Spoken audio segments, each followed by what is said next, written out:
Barcelona, octubre de 1924. La ciudad condal no descansaba. Se retorcía bajo una niebla húmeda que subía del puerto, trepando por las ramblas como un espectro de salitre.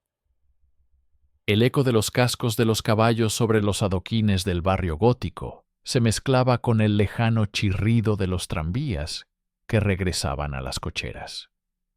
No era una noche para los inocentes.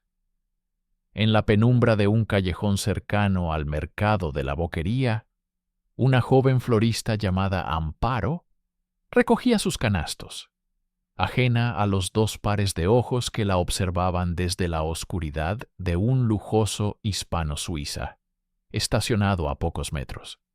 Dentro del automóvil, el aire estaba cargado con el aroma de los cigarrillos turcos y la esencia de violetas francesas.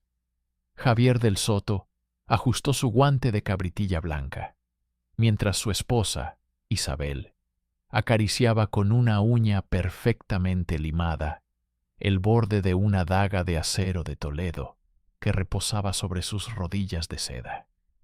«Mira esa piel, Javier», susurró Isabel, con una voz que era un ronroneo hambriento. «Es tan pálida que parece papel de fumar. Imagina cómo se rasgará bajo el frío del metal». Javier sonrió, una mueca gélida que no llegaba a sus ojos oscuros. Para los ojos del mundo, ellos eran la cúspide de la elegancia barcelonesa. Él, un heredero de viñedos en el Penedés. Ella, la hija de un armador caído en desgracia, pero con un linaje que se remontaba a los reyes católicos. Pero detrás de la fachada de mármol de su mansión en el Tibidabo, el aburrimiento los había consumido hasta convertirlos en depredadores. Ya no les bastaba el champán, ni el opio, ni las timbas de cartas en el círculo del Liceo. Necesitaban el único combustible que hacía latir sus corazones marchitos: el terror ajeno. «Es perfecta para el estreno de la temporada, mi querida», respondió Javier, abriendo la puerta del coche con una elegancia mecánica. «No tiene a nadie. Es una brizna de paja en el viento de Barcelona». Amparo sintió un escalofrío que no provenía del viento marino. Se apresuró a cruzar la calle, pero el paso le fue cortado por una figura alta y distinguida. Javier, con su capa de paño negro y su sombrero de copa, parecía un ángel caído salido de una ópera de Wagner. «Perdone la impertinencia, señorita», dijo Javier con una cortesía que goteaba veneno. «Mi esposa y yo nos hemos perdido buscando la calle Aviñó. ¿Sería tan amable de indicarnos el camino? Mi señora se siente indispuesta y necesitamos llegar pronto a nuestro destino». Amparo, intimidada por la estatura y la riqueza del hombre, bajó la guardia. Miró hacia el interior del coche y vio el rostro hermoso y compasivo de Isabel, que le tendía una mano cubierta por un guante de encaje. «Por favor, niña, sube un momento. Solo serán 2 calles», rogó Isabel con una dulzura fingida que ocultaba un abismo de crueldad.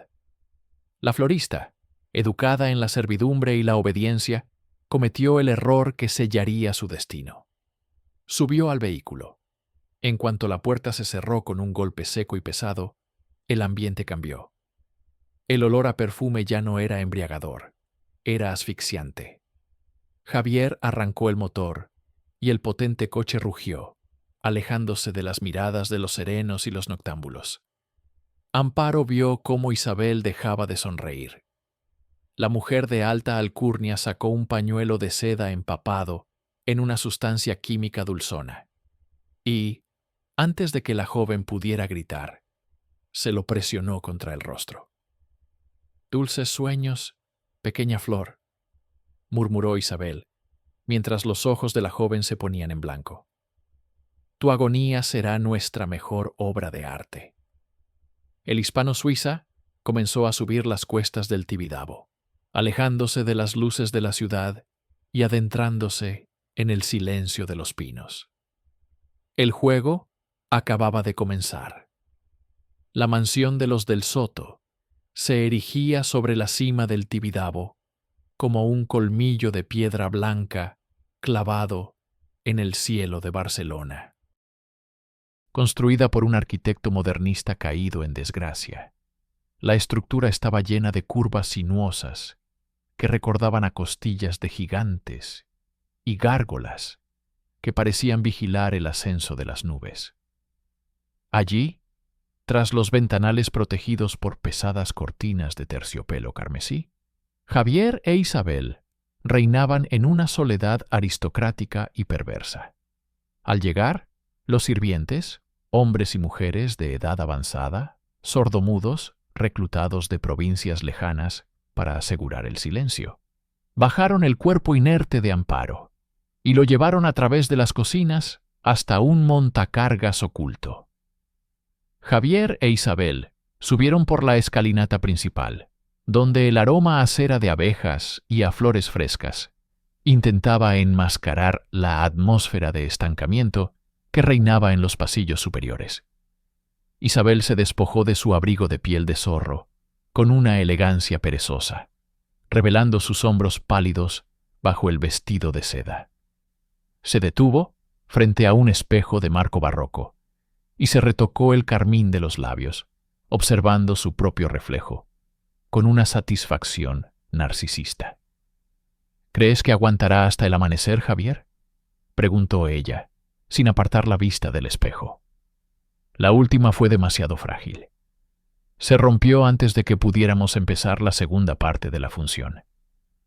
Javier, que servía 2 copas de coñac en cristal tallado, se acercó a ella y depositó un beso frío en su nuca.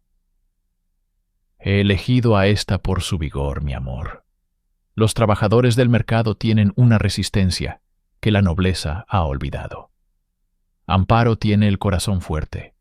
Nos dará una noche que recordaremos durante años.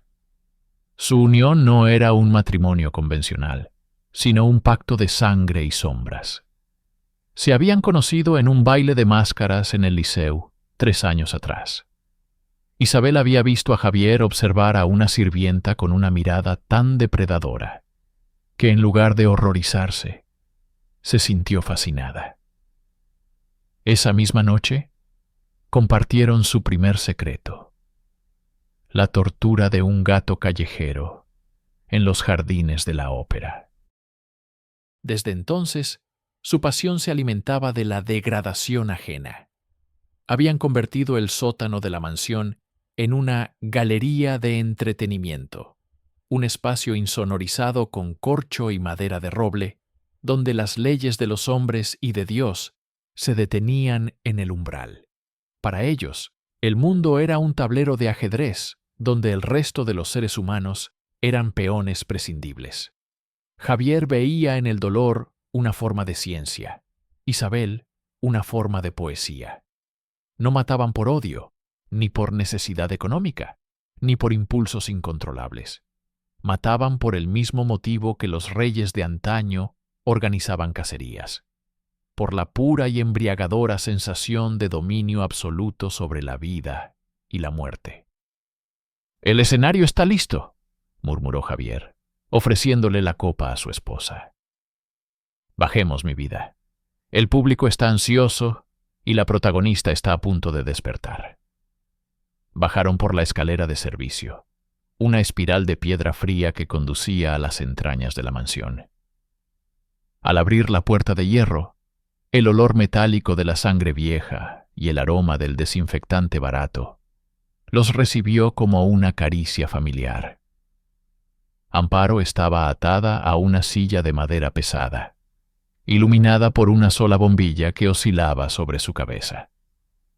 La joven florista empezó a abrir los ojos, parpadeando ante la luz hiriente, sin saber que su entrada en esa habitación era el acto final de su existencia.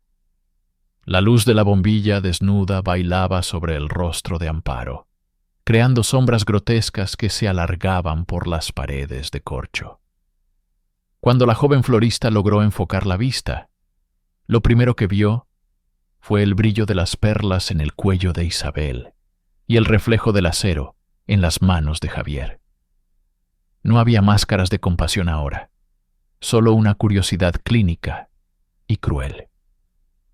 ¿Dónde estoy?, balbuceó Amparo, intentando mover las manos, solo para sentir que las cuerdas de cáñamo se hundían en sus muñecas. Por favor, señores. Tengo el dinero de las ventas. Llévenselo, pero déjenme ir. Isabel soltó una carcajada cristalina, un sonido que en un salón de baile habría sido encantador, pero que aquí sonaba como el filo de una navaja rozando el cristal. Se acercó a la joven y con una delicadeza perturbadora le acarició la mejilla con el dorso de su guante de encaje, ahora manchado de polvo de arroz. «No entiendes, pequeña», dijo Isabel, inclinándose hasta que Amparo pudo oler su perfume de violetas. «El dinero es papel sucio. Lo que tú tienes es mucho más valioso. Tienes tiempo, tienes nervios, tienes gritos, y nosotros tenemos toda la noche para escucharlos». Javier dejó su copa de coñac sobre una mesa de metal quirúrgico, un mueble que desentonaba con la opulencia del piso de arriba. Se quitó la chaqueta de smoking y se arremangó la camisa de seda blanca, revelando unos antebrazos fuertes. No había prisa en sus movimientos. En 1924, la tortura era para ellos una ceremonia litúrgica. El primer acto comenzó no con un golpe, sino con una pregunta sobre la anatomía. Javier utilizó un bisturí de plata para trazar una línea superficial en el brazo de la joven, observando con fascinación cómo la sangre roja y brillante brotaba de la piel pálida. Amparo soltó un alarido que fue devorado por las paredes insonorizadas. «¿Ves, Isabel?», comentó Javier, ignorando los sollozos de la víctima. «El miedo acelera el pulso. La sangre fluye con una cadencia distinta cuando el alma sabe que no hay escapatoria. Es rítmico. Durante las siguientes horas, la mansión del Tibidabo fue testigo de una danza macabra. Isabel no se limitaba a mirar. Ella era la coreógrafa del dolor. Utilizaba finas agujas de coser para perforar las yemas de los dedos de Amparo, riendo cada vez que la joven suplicaba por la Virgen María o por su madre. Para los del Soto, la religión era solo un aderezo que hacía la desesperación más sabrosa. «Recuérdame que mañana compremos esas flores blancas que vendía», dijo Isabel, limpiándose una salpicadura de sangre de su mejilla con un pañuelo de batista. «Sería un detalle poético tener su mercancía en nuestro salón mientras ella se convierte en parte de los cimientos». Cerca de las 4 de la madrugada, el vigor de Amparo comenzó a flaquear. El corazón de la florista, aquel que Javier tanto había elogiado, empezó a latir con una irregularidad sorda. El entretenimiento llegaba a su fin. Javier, con una frialdad absoluta, decidió que el acto final debía ser rápido para no arruinar la estética de la noche. Utilizó un garrote de madera y seda para cortar la respiración de la joven de forma lenta, observando cómo la luz se apagaba en sus ojos. Cuando el cuerpo de Amparo quedó inerte, la pareja se miró con una mezcla de cansancio y euforia postcoital. No había remordimiento, solo la satisfacción de haber derrotado al aburrimiento una vez más. «Ha sido un estreno magnífico, Javier», susurró Isabel, apoyando la cabeza en el hombro de su marido. «Pero ya estoy pensando en el segundo acto. Quizás alguien más fuerte. Un hombre, tal vez». Subieron las escaleras dejando atrás el cadáver, listos para desayunar chocolate con churros mientras el sol de Barcelona empezaba a lamer las cumbres del Tibidabo, ignorando que el rastro de sangre que dejaban empezaría, muy pronto, a formar un camino que no podrían borrar. el invierno de 1924 trajo consigo una humedad que calaba hasta los huesos. Pero en el sótano de los del Soto, el calor de la infamia era constante. El asesinato de Amparo no fue el final, sino el prólogo de una sinfonía de horror. En los meses siguientes, la pareja perfeccionó su arte, convirtiendo las desapariciones en una rutina deportiva. Barcelona, una ciudad vibrante pero llena de sombras, les proporcionaba la materia prima necesaria: los olvidados, los que no tenían nombre. La segunda pieza de su colección fue un estibador del puerto, un hombre de hombros anchos llamado Mateo. Javier lo eligió por su fuerza, queriendo probar cuánto dolor podía soportar un cuerpo forjado en el trabajo duro. Lo cazaron una noche de niebla en las Atarazanas. Mateo resistió 3 días. Isabel disfrutaba especialmente con él. Utilizaba pinzas de plata para arrancar sus uñas mientras le leía versos de Baudelaire. Para ellos, el contraste entre la brutalidad del acto y la sofisticación del ambiente era el afrodisíaco definitivo. Luego vino Elena, una joven corista del Paralelo que soñaba con ser estrella. Su desaparición causó un breve revuelo en los camerinos de El Molino, pero en una época de huelgas y pistolerismo, una corista menos no era prioridad para la policía. Elena terminó en la galería, atada con cuerdas de seda roja que resaltaban sobre su piel pálida.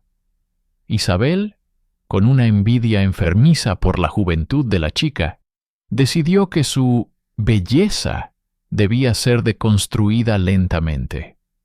«Mira sus manos, Javier», decía Isabel, mientras sostenía una vela encendida sobre la palma de la joven.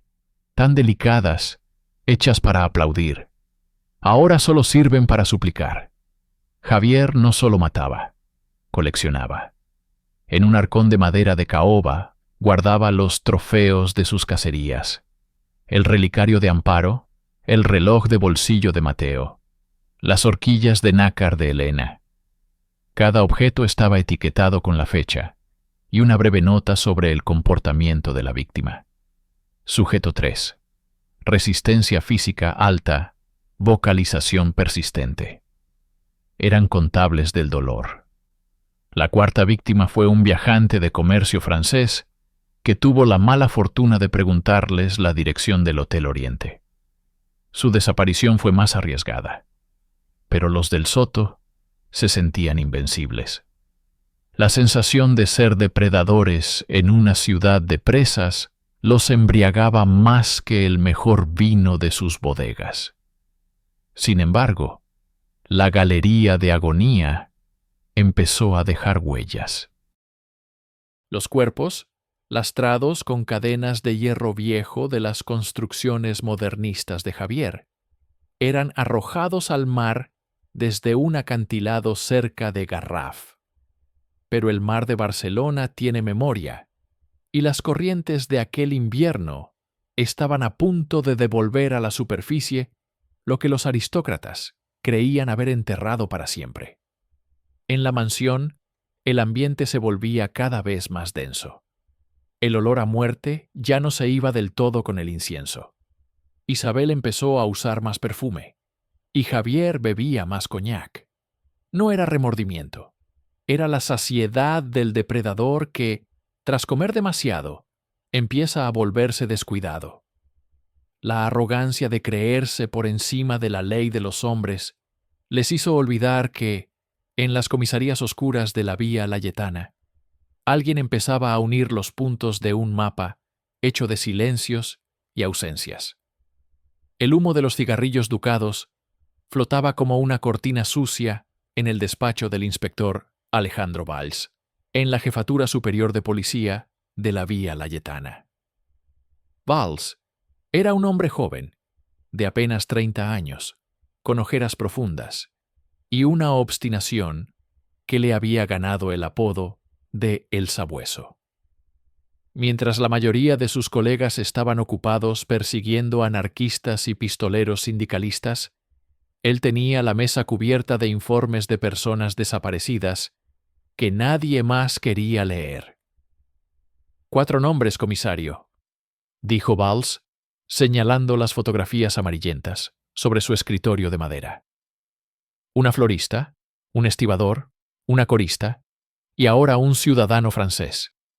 No tienen nada en común, excepto una cosa. Desaparecieron en el centro, de noche, y nunca se pidió rescate. No son secuestros políticos. Son otra cosa. El comisario, un hombre de la vieja escuela que solo creía en los delitos con motivo claro, se encogió de hombros. En esta Barcelona, Valls, la gente se pierde como el humo. El francés probablemente se fue con una mujer y no quiere que su esposa lo encuentre. No malgastes papel del Estado. Pero Valls no podía olvidar el detalle que lo obsesionaba. En el mercado de la Boquería, el día después de la desaparición de Amparo, alguien había visto un coche de lujo, un hispano-suiza oscuro, merodeando por la zona. Un coche así en un barrio obrero era como un cisne en una cloaca. La suerte del inspector cambió una mañana gélida de diciembre.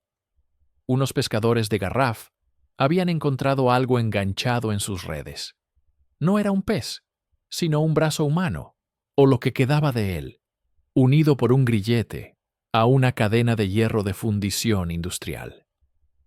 Valls se desplazó al depósito de cadáveres, un lugar que olía a cal y olvido.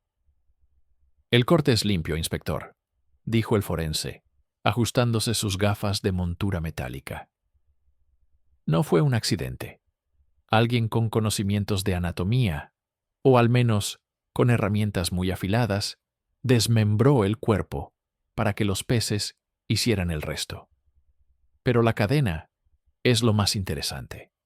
Tiene una marca de fundición. Fundiciones del Soto. Valls sintió una descarga eléctrica en la nuca. Conocía ese nombre. Los del Soto eran una de las familias más ricas de la ciudad. Javier del Soto era un hombre de mundo, un mecenas de las artes, un pilar de la sociedad. La idea de que un aristócrata estuviera vinculado a un brazo anónimo en el mar parecía una locura. Pero Valls sabía que en las profundidades de la elegancia a veces nadan los tiburones más voraces. Esa misma tarde, Valls comenzó a investigar discretamente los registros de propiedad y las actividades de la pareja. Descubrió que la mansión del Tibidabo consumía una cantidad inusual de productos químicos y desinfectantes, pedidos a través de empresas pantalla. También notó que la pareja asistía a todos los estrenos del Liceu, luciendo una serenidad que contrastaba con la ola de terror que empezaba a susurrarse en las calles. Valls decidió que no podía ir directamente contra ellos. Necesitaba un error, un descuido nacido de la arrogancia. Empezó a frecuentar los lugares que los del Soto visitaban, observándolos desde las sombras, como un cazador que espera que su presa deje una huella en el barro.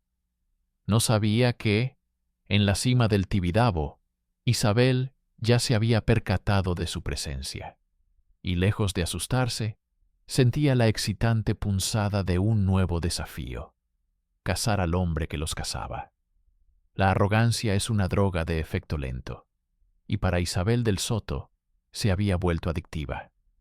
En enero de 1925, la seguridad de la pareja era tal que empezaron a considerar sus crímenes no solo como un secreto compartido, sino como un trofeo que merecía ser exhibido, aunque solo ellos conocieran su verdadero significado. Aquella noche, el gran teatro del Liceu bullía con la opulencia de la alta burguesía catalana. Entre el terciopelo dorado y el brillo de las lámparas de cristal de Bohemia, los del Soto hicieron su entrada. Isabel vestía un diseño exclusivo de satén negro, pero lo que atrajo todas las miradas fue un broche de diamantes y nácar que adornaba su escote. Era una pieza única, con la forma de una orquídea silvestre. Alejandro Valls, el inspector, se encontraba en el vestíbulo, apoyado contra una columna de mármol. No vestía de etiqueta, pero su gabardina limpia y su mirada penetrante lo hacían destacar. No buscaba un crimen, buscaba un patrón. Sus ojos se fijaron en el broche de Isabel. Su memoria fotográfica, entrenada en los archivos de objetos perdidos de la jefatura, dio un vuelco. «Esa joya», susurró Valls para sí mismo, mientras el humo de un cigarrillo ajeno pasaba frente a él. Días atrás, el hermano de Elena, la corista desaparecida, le había mostrado un dibujo de la única herencia de su familia, un broche de nácar en forma de orquídea, que Elena llevaba el día que se esfumó. Verlo en el pecho de la mujer más rica de Barcelona era una contradicción que solo podía resolverse con sangre. Valls se acercó a la pareja mientras pedían una copa de champán en el intermedio. «Una pieza exquisita, señora del Soto», dijo Valls, con una voz que era un filo de navaja. «No parece una joya de joyería moderna. Tiene ese brillo de las cosas recuperadas». Isabel se giró lentamente. Sus ojos se encontraron con los del inspector. En ese instante, no hubo miedo en ella, sino un chispazo de placer eléctrico. Le gustaba el peligro. «Es una reliquia de familia, inspector Valls», respondió ella, enfatizando su nombre para hacerle saber que lo conocía.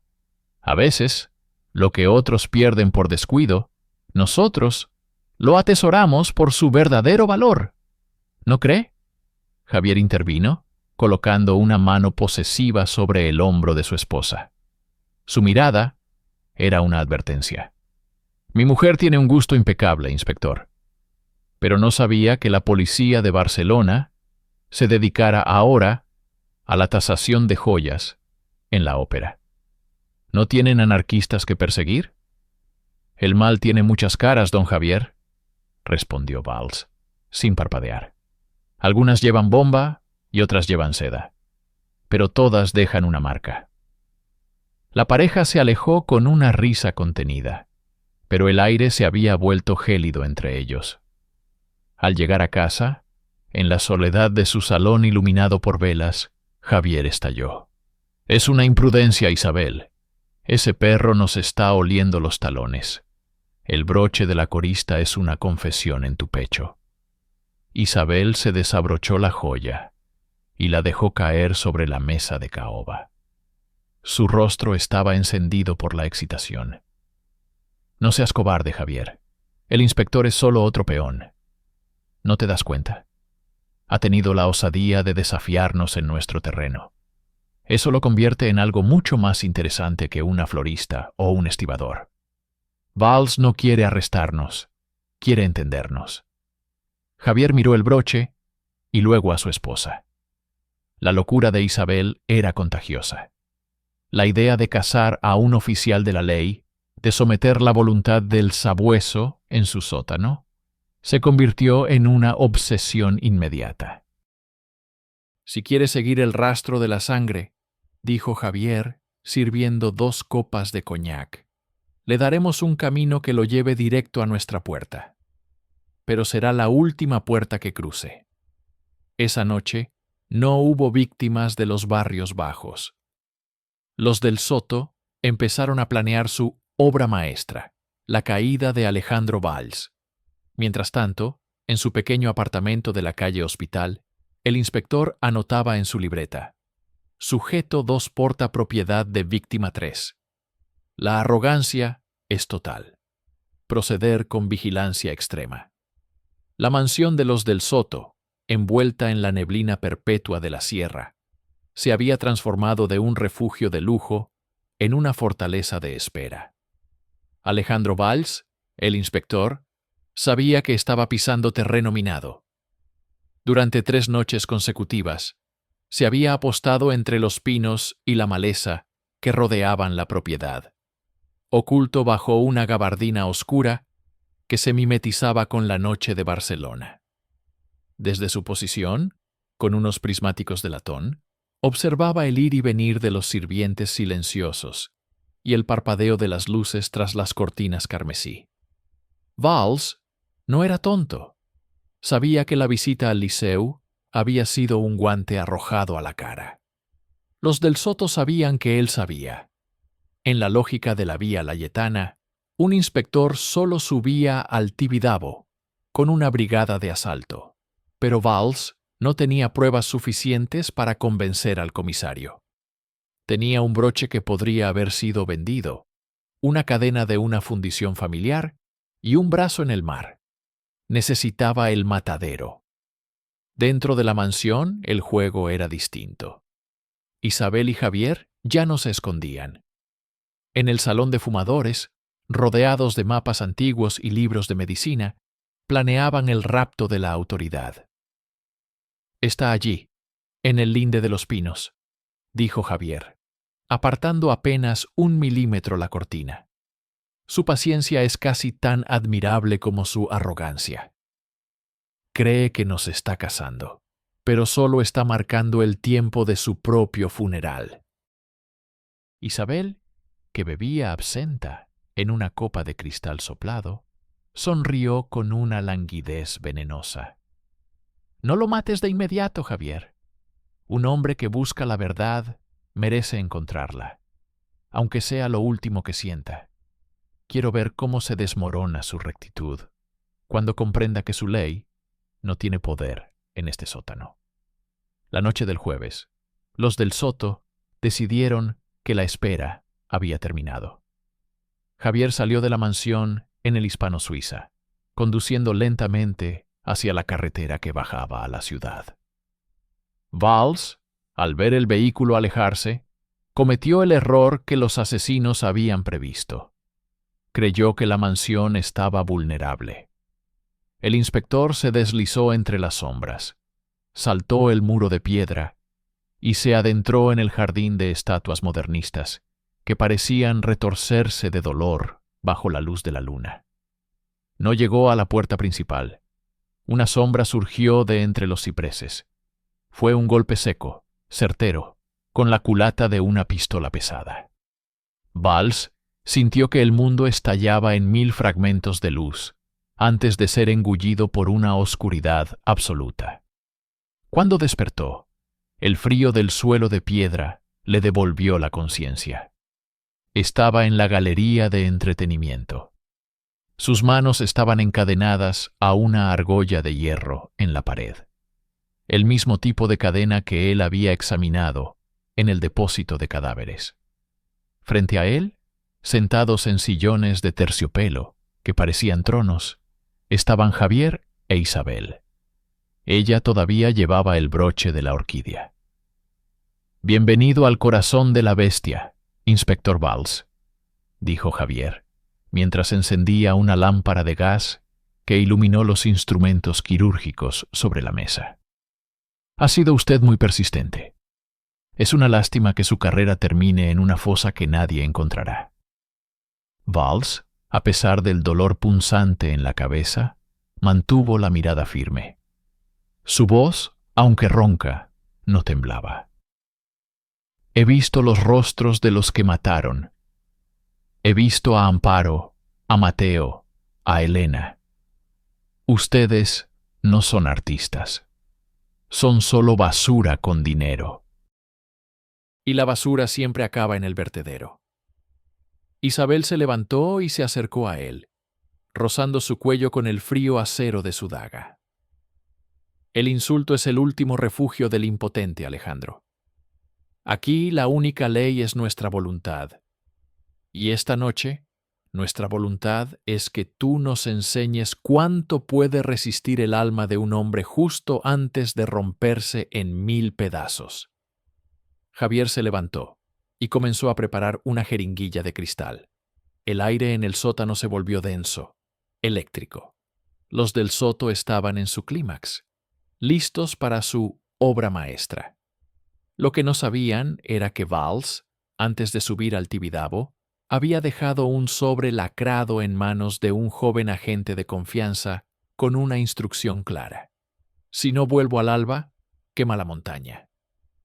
El aire en el sótano era gélido, pero Alejandro Valls sentía el sudor frío recorriendo su espalda. Javier del Soto se acercó con la jeringuilla. Su rostro reflejaba una concentración casi religiosa. Isabel, sentada con las piernas cruzadas, observaba la escena como quien mira una pieza de teatro de vanguardia. Estaban a punto de iniciar lo que ellos llamaban la desconstrucción del héroe. Esta mezcla es una cortesía de un viejo boticario alemán, susurró Javier, acercando la aguja al brazo encadenado de Valls. No te matará, pero hará que cada nervio de tu cuerpo grite como si estuviera siendo quemado por ácido. Queremos que estés muy despierto para lo que viene. Sin embargo, antes de que el metal perforara la piel, un sonido sordo retumbó desde la parte superior de la mansión. No fue un golpe, sino un estallido de cristales. Un segundo después, el eco de una detonación de fusil Mauser sacudió los cimientos de piedra. Javier se detuvo, con la aguja suspendida en el aire. Su rostro, antes sereno, se contrajo en una mueca de incredulidad. «Los sirvientes», balbuceó Isabel, poniéndose en pie de un salto y empuñando su daga. Se supone que nadie debía entrar. Valls soltó una carcajada ronca, escupiendo un poco de sangre al suelo de piedra. «Se lo dije, basura. El mal siempre deja marca. Mi agente no esperó al alba. Los del Soto no son los únicos que saben jugar con el tiempo. Arriba, la mansión del Tibidabo se había convertido en un campo de batalla. El joven agente, acompañado por una brigada de asalto de la Guardia Civil que Valls había organizado en secreto, había irrumpido rompiendo los ventanales del salón principal. Los sirvientes sordomudos, aunque armados, no fueron rival para la disciplina de los uniformados. En el sótano, el pánico empezó a devorar la elegancia de los asesinos. Javier soltó la jeringuilla y agarró una pistola Astra que guardaba en el cajón de la mesa quirúrgica. «Si voy a caer, tú te vienes conmigo, sabueso», gruñó Javier, apuntando a la cabeza de Valls. Pero Isabel, movida por un instinto de preservación más agudo, lo detuvo. «No, Javier. Si lo matas ahora, no tendremos moneda de cambio. Escucha, ya están en la escalera». La puerta de hierro del sótano fue golpeada con un mazo de asedio. El estruendo fue ensordecedor. Al tercer golpe, las bisagras cedieron y la puerta voló hacia adentro, levantando una nube de polvo y astillas de madera. Los agentes entraron con las bayonetas caladas, sus linternas de carburo cortando las sombras del matadero. «¡Policía! ¡Suelten las armas!», gritó el joven agente que encabezaba el grupo. Javier e Isabel fueron reducidos en segundos. El contraste era grotesco. Los aristócratas, vestidos de seda y diamantes, siendo arrojados contra el suelo sucio de sangre de sus víctimas. Mientras los esposaban, Valls fue liberado de sus cadenas. El inspector, apenas capaz de mantenerse en pie, señaló con mano temblorosa hacia el fondo del sótano. «Busquen tras los paneles de corcho», logró decir Valls, antes de desplomarse en los brazos de sus compañeros. Lo que encontraron los agentes fue el hallazgo definitivo. Tras los paneles insonorizados, había una serie de baúles de cuero numerados. Dentro, no solo estaban los restos desmembrados de las últimas víctimas, perfectamente conservados en formol, sino también una colección de ropa, zapatos y efectos personales. El canasto de Amparo, el delantal de Mateo, el vestido de Elena. Pero lo más macabro era el diario personal de Isabel, donde describía con una caligrafía impecable cada sensación, cada grito y cada suspiro final, tratándolo como si fuera una crítica gastronómica. La prueba era absoluta. No había linaje ni fortuna en España que pudiera tapar aquel horror. Mientras sacaban a los del Soto de la mansión bajo la lluvia que empezaba a caer, Isabel miró a Valls por última vez. Ya no había placer en sus ojos, solo un vacío negro y frío. El nido de las sombras había sido expuesto a la luz, y Barcelona nunca volvería a ser la misma. El juicio contra los del Soto, celebrado en la primavera de 1925, paralizó a una España que se debatía entre la modernidad y sus sombras más arcaicas. La audiencia de Barcelona nunca había visto un despliegue igual. Las Ramblas estaban colapsadas por una multitud que exigía justicia, o mejor dicho, venganza. El rumor de lo que se había encontrado en el sótano del Tibidabo, los baúles de cuero, el diario de Isabel, los restos en formol, se había filtrado a la prensa a pesar de los intentos de censura de las familias influyentes. Javier e Isabel entraron en la sala con una altivez que enfureció al público. Él, con un traje de sastre gris impecable. Ella, con un vestido negro de luto fingido y un velo que apenas ocultaba su mirada desafiante. No se miraban como acusados, sino como soberanos en el exilio. El fiscal, un hombre de voz de trueno llamado don Ricardo Mendoza, no tuvo piedad. Fue mostrando, uno a uno, los objetos extraídos del matadero.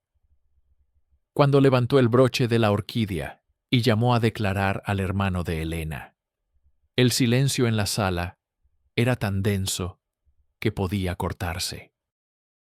Pero la pieza definitiva fue el diario de Isabel. La resistencia del estibador fue una sorpresa grata. Sus gritos tenían una nota grave, casi musical, que llenó el sótano durante horas. Leyó el fiscal con asco manifiesto. Estas no son las palabras de una enferma mental, señores jueces. Son las memorias de un monstruo que disfruta con la contabilidad del dolor. La defensa intentó argumentar locura compartida y apeló al linaje de los acusados, sugiriendo que una ejecución mancharía el honor de las instituciones catalanas. Pero el inspector Alejandro Valls, todavía con las cicatrices de las cadenas visibles en sus muñecas, se levantó desde el estrado de los testigos. Su testimonio fue corto, seco y devastador. Describió el olor del sótano y la frialdad con la que Javier preparaba la jeringuilla, mientras Isabel sonreía. Cuando se les dio la palabra, Javier se mantuvo en silencio, manteniendo una máscara de desdén aristocrático. Pero Isabel, en un arrebato de soberbia final, se levantó y se dirigió al jurado. «Ustedes nos juzgan porque tienen miedo de sus propios deseos», dijo con una voz clara y gélida. «Nosotros solo tuvimos la fortuna y el valor de vivir sin las cadenas de su moralidad hipócrita. Lo que hicimos fue arte, y el arte siempre es sangriento. El veredicto no se hizo esperar. El jurado los declaró culpables de 4 asesinatos probados y sospechosos de una docena más. La sentencia fue una bofetada a la alta sociedad.